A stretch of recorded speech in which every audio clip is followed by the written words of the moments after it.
Hey there, I have my investigative reporting sunglasses and detective hat on today.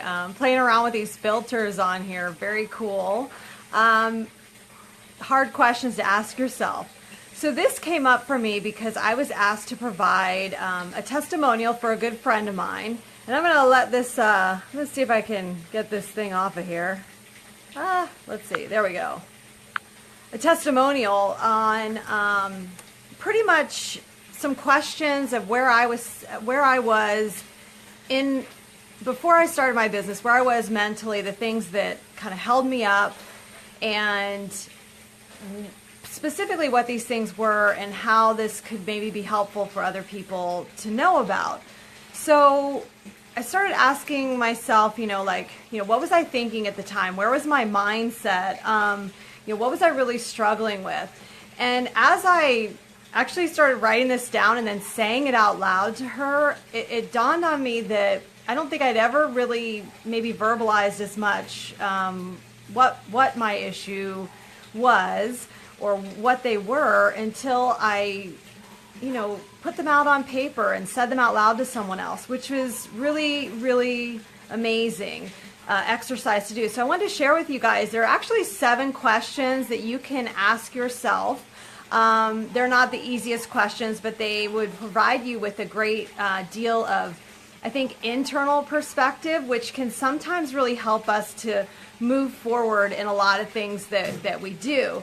So, for me, I was feeling that I had a lot of limiting beliefs coming into a new business that I was unsure of.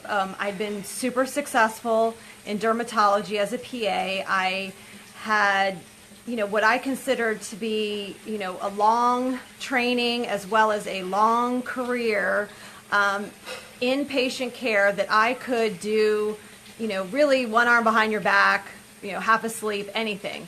And so it was very uncomfortable to do something new that I wasn't an expert in, that I didn't really know a lot about, and that I felt very unsure of myself in a time that I wasn't used to feeling unsure about anything, because I'd already gotten all those concerns out of the way early in my PA career, and I wasn't really feeling that or hadn't felt that up to any recent point.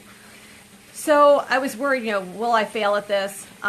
Will my business be a total failure? I've done 4 other businesses, a coffee shop, a restaurant, a sunscreen company. And I just have felt that, it's very hard to know exactly where you're going with things when you're unsure of what's ahead. So my point of that is saying that just because you have maybe a little bit of limiting beliefs, you're feeling a bit limited in your capacity, it doesn't mean that you can't learn something new, right? And one thing that surprised me was I was walking around with a bit of a feeling of entitlement, meaning that, hey Laura, hey Amy, thanks for being here. How are you guys this morning? I hope you're enjoying your Monday. I know it's nice to have a Monday morning, most of us, to ourselves. So I was talking a little bit about some of the information that I was sharing with someone had asked me for a testimonial for their program, their course, and I wanted to give her the best perspective I could of how I felt before I started my business in network marketing to where I am today. And really, for me, one of the biggest things was, could I do this? Was I totally just going to fail and fall on my face? I had a feeling of, and I know we hate this word, but entitlement. I really felt like in my PA career, I went into a room, patient was expecting me to be there, expecting me to deliver. I was, it was almost like a feeling of entitlement because you're going in, doing your thing, people are expecting you. This type of business, nobody's expecting anything from you. You have to really earn trust, and you have to earn the ability to speak with other people about your business. One really key thing I think that even doing this business has taught me is that I was too entitled as a healthcare provider, and it's really shifted my focus back to why do I even think I have a sense of entitlement with patients? Patients are coming to me, yes, but I need to earn their trust just as with anything else, and I need to appreciate the fact that they have chosen me to help them and guide them through their health concerns. So it's definitely been a complete mind shift for me in my profession. The big thing, though, for me in doing what you would consider a side gig or a side project was I was feeling a lack of control over a lot of things in my life, in my career, in my profession. There are a lot of moving parts that really, it doesn't really matter what I do, they're going to still be moving parts. This was something that I could control daily. And once I got once that really sunk in, that this was something 100% that I could either do something with or do nothing with or do anything in between, it really sunk in for me. So I was so thrilled that she would ask me to even do this testimonial, because she's putting this out to show, what she would like leaders to emulate, and how they can be authentically themselves and not perfect. And I just was it was a great exercise for me to go through. So I wanted to share with you guys that I had done that. And I was thinking maybe some of you could benefit from 7 questions that a lot of experts will say that we should be asking ourselves. So, hey, good morning. Good morning. So, 1, we should say, am I investing enough in myself? So this is a question you can ask yourself. Are you investing enough in you? That can be anything, you guys, from a book you'd love to read. Maybe you love fiction. Did you invest in that yoga class you really wanted to take? Are you, doing a new activity that you've always wanted to do? Are you investing in you? And even if it means nothing even financial, are you investing to have a certain pocket of the day that's just yours?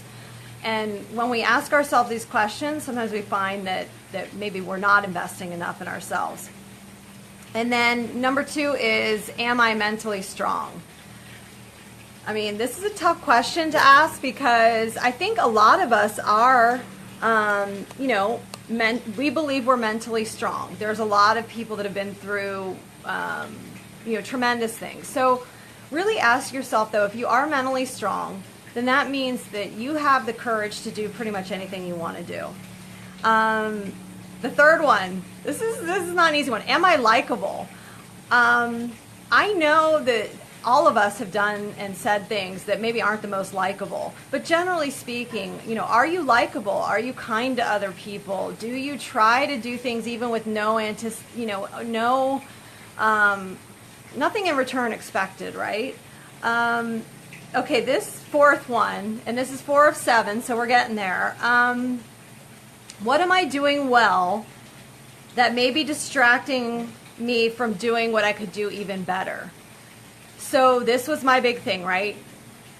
I was doing dermatology really well. But is that it for me? I don't think so. And does it have to be it for me? Why can't I do something else and lean into another experience that maybe provides just as much, if not greater, fulfillment for me? And I'd like you to think of the same thing for you. Is what you're doing right now to pay the bills, is that keeping you from doing something more? Now, it doesn't mean that you have to, I'm saying you should quit your job tomorrow. I mean, obviously we have to be smart about this stuff, but recently my neighbors were asking me, they're like, wow, you guys have been traveling a lot. You've been away a lot, How are you doing that? Did you have like a trust fund? Is a Swiss bank account? We're kind of joking around. And really, I put in a plan about a year ago where I knew where I wanted to be with my clinical practice, which was about 2 days a week, if that. And I began to figure out how I could get there. So I think we have to plan a bit of it and try to figure out how we get to where we want to go. Number 5 is, how can I add purpose to my life? And that definitely dovetails what I just said before about, if we're only running with the sole purpose of income, is that really enough purpose to keep driving us? I don't think so. I am definitely someone that making less income initially is okay if it's moving me towards something else that is a better option for me. Number 6 is, what am I avoiding? So asking yourself, what am I avoiding? That's a tough question. And when you really think about it, bringing it back to like, I was avoiding that. I really needed to admit to myself I didn't want to look bad, silly, fail at something I wasn't familiar with, because I was so used to being so great at this one thing, right? Why take the other route? And the 7th one is, am I making impact on people around me to help them to be better versions of themselves? And this is probably number one thing about why I've done medicine, because it can make an impact. And then it's also now become the number one reason that I've done network marketing, is because of the impact. And neither one of those things may be your thing. You may be into real estate, you may be a financial planner, you may be a stay-at-home mom, you may have a side business of home watch or whatever it might be. It's just, are you really doing all the things that you want to be doing? And I think that asking yourself these tough questions instead of just kind of cruising through. I know we have a holiday today, and that's awesome, but you can design what you'd like things to be. It does take some time, and it takes some internal focus, but I am here rooting for you too. I want everyone to find that fulfillment they're looking for. And if you're interested in this kind of content, I actually have my website launching. It's directed towards avoiding burnout, and I really enjoy the topic since it's my story, and how we can find other passions to really lift us up into this fulfillment that we're all seeking, I believe.